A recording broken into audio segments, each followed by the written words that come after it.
Bonjour à tous, voici le LG Optimus 4X HD, le successeur de l'Optimus 2X présenté l'an dernier. Cette année, on va avoir un Androphone sous Ice Cream Sandwich avec un design plus original puisqu'on a ici une tranche avec des petites stries et donc un contour chromé. Une coque à texture à l'arrière assez agréable à prendre en main. Et donc en dessous, on va retrouver un port pour carte SIM classique et pas micro SIM avec un port micro SD, donc pour étendre la mémoire du téléphone qui est de 16 Go. On va retrouver à l'intérieur Ice Cream Sandwich à découvrir sur une dalle IPS HD.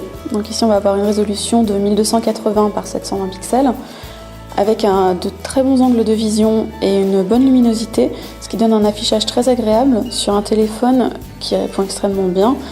On ne pouvait pas en attendre moins puisqu'il est équipé d'un processeur Tegra 3 cadencé à 1,5 GHz. Donc ici c'est bien un processeur quad-core qui va permettre d'utiliser le multitâche, ici d'ailleurs, qu'on retrouvera avec un appui long sur le bouton Home, et de ne pas avoir de latence. C'est vraiment un portable très fluide à utiliser.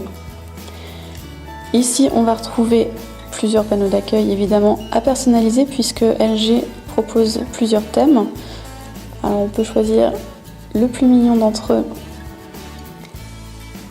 pour essayer.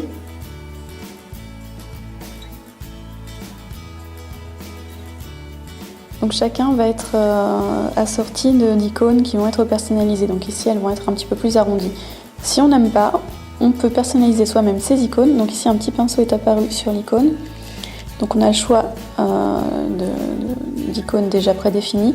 Ou bien on peut utiliser une photo qu'on va recadrer. Et je ne sais pas, prendre une photo de fleur, pourquoi pas, hop. Et dans ce cas-là, ça deviendra la nouvelle icône. Donc ça fait partie des divers ajouts de LG au niveau de la surcouche. Ici, on va avoir des dossiers qui sont redimensionnables, toujours pratique pour avoir une vue sur ce qu'on a mis à l'intérieur. On va avoir notamment la fonction Quick Memo que l'on trouve ici dans la barre de notification, qui est d'ailleurs équipée de raccourcis vers des usages tels que le Wi-Fi, des choses comme ça, donc très pratique à utiliser. Donc Quick Memo permet en fait de faire un screenshot de l'écran. On peut ajouter du texte dessus, voilà, en écrivant. C'est peut-être un petit peu moins pratique que quand on a un stylet, mais bon, on peut toujours écrire dessus. On peut renier l'ensemble et ensuite on peut l'enregistrer ou le partager directement d'ailleurs sur les réseaux sociaux ou par email ou par message, ou alors l'enregistrer dans la galerie, et dans ce cas-là on retrouvera la capture dans un dossier dédié dans la galerie photo. On va retrouver par ailleurs une puce NFC qui est très à la mode en ce moment, qui va être d'ailleurs accompagnée de 3 tags fournis en pack avec le téléphone. Donc nous dans notre test nous n'en avions pas pour vous les montrer, mais sachez qu'on peut les paramétrer assez facilement puisqu'ici on a des modes qui sont déjà prédéfinis. Par exemple, si on prend le mode voiture, on va choisir les diverses fonctions qu'on veut activer lorsqu'on arrive dans sa voiture donc. Ou alors on peut créer un mode personnalisé avec par exemple des applications à ouvrir quand on arrive à tel ou tel endroit, donc là au choix, selon ce qu'on a téléchargé dans son téléphone, plus le reste à activer ou à désactiver selon ce dont on a besoin. Donc une fonction très utile en règle générale pour configurer très rapidement son téléphone où qu'on soit. On va avoir en outre un navigateur web évidemment qui va se trouver juste ici, qui va reprendre les principales caractéristiques d'Ice Cream Sandwich, à savoir notamment la possibilité d'enregistrer des pages pour les lire hors connexion. Donc ça c'est assez pratique pour les gens notamment qui prennent beaucoup les transports en commun et qui ne vont plus avoir de connexion 3G lorsqu'ils sont dans le métro par exemple. Donc ça toujours utile, c'est bien Ice Cream Sandwich qu'il propose. Pour le reste ça va être du classique avec les onglets, les favoris présentés de la même manière qu'habituellement. Pour le zoom, ce genre de choses, on ne va pas avoir de surprise, ça va être fluide et très agréable à utiliser.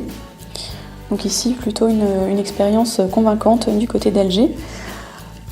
Pour le reste, ça va être du côté du multimédia qu'il va falloir se pencher pour trouver d'autres nouveautés, notamment dans le lecteur vidéo. Si ici on prend une vidéo, on peut choisir d'avoir les petites vignettes pour visualiser où on en est du film dans lequel on veut naviguer. Donc ça, assez pratique à utiliser lorsqu'on regarde un film. On peut choisir la vitesse à laquelle va la vidéo. Donc ça pourrait avancer plus rapidement par exemple. Bref, pas mal de nouveautés avec bien sûr un téléphone qui va être capable de décoder la plupart des formats. Alors je ne sais pas si c'est moi, mais j'ai pas trouvé le gestionnaire de sous-titres. Ceci dit, avec n'importe quelle application à télécharger depuis le market Android, on va pouvoir les utiliser sans aucun problème. Si on passe à la fonction enregistreur vidéo, donc ici pas de bouton dédié pour ouvrir l'application appareil photo. Donc on va arriver juste ici. On va retrouver divers modes qui vont être plus ou moins marrants selon ce qu'on veut faire, notamment en vidéo. Hop, j'y suis. Donc ici, on va pouvoir choisir des arrière-plans. Ça c'est pour les effets un peu plus originaux, donc avec ces petits carrés disco. On va avoir d'autres modes. Bon, après il faut aimer. On va avoir également, là cette fois-ci pour les visages, la possibilité d'apposer des effets sur les personnes qui sont avec soi, grossir les yeux, la bouche, le nez, bon, diverses possibilités pour faire des petits films rigolos sur un capteur qui va proposer de la Full HD avec un autofocus qui va parfois avoir un petit peu de difficulté en cours de capture vidéo, donc il va refaire la mise au point en cours de route. Ça va pas toujours être parfait, mais grosso modo il s'en sort plutôt bien. Pardon, j'aurais dû rester dans l'appareil photo. Pour ce qui est de la vidéo d'ailleurs, on pourra remarquer que comme sur un One X par exemple, on va pouvoir capturer des photos en pleine résolution en cours d'enregistrement vidéo. Donc ça c'est plutôt pratique, sachant que le capteur photo va proposer une résolution de 8 mégapixels. Si on regarde au niveau des résultats, ça va donner quelque chose de cet ordre. Ici, ce qu'on remarquera surtout, c'est que les photos sont assez éclaircies, donc il a tendance à les brûler un petit peu. Mais il s'en sort très bien avec une très bonne rapidité de mise au point. Donc plutôt un bon point, même si c'est encore largement perfectible sur ce sujet. Voilà pour l'essentiel du LG Optimus 4X HD, donc un bon smartphone sous ice cream sandwich avec une surcouche plutôt légère qui se contente d'embellissement de ce que propose Google d'origine.